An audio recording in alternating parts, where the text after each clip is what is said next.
আজ না আমি আপনাদের সাথে ঠেকুয়ার রেসিপি শেয়ার করব। চলুন আমি আমার মতো করে করেছি, আপনাদের সাথে শেয়ার করে নিচ্ছি রেসিপিটা।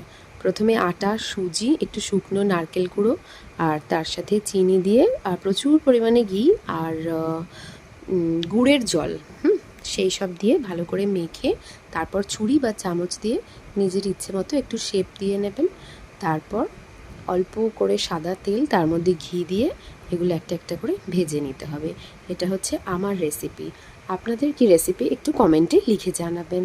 এই যে এখানে সাদা তেলের মধ্যে অল্প করে একটু ঘি দিয়ে দিলাম, তারপর একটা একটা করে ঠেকুয়া ভেজে নেব। এরকম দেখতে হয়েছে আমার ঠেকুয়াগুলো। চলুন জেনে নেওয়া যাক এদের কেমন খেয়ে লাগছে। দেখো কেমন হয়েছে। ঠেকুয়া একটা নাও, তুলে নাও। এই জাস্ট করলাম। হ্যাঁ, ওয়েলকাম। এখন ছটের টাইম চলছে তো। খুব ভালো হয়েছে মৌলিদি, সিরিয়াসলি ভালো, মানে বাঙালির ঘরে এত ভালো ঠেকুয়া আমি ফার্স্ট টাইম। বলো কেমন লাগছে। খুব ভালো হচ্ছে।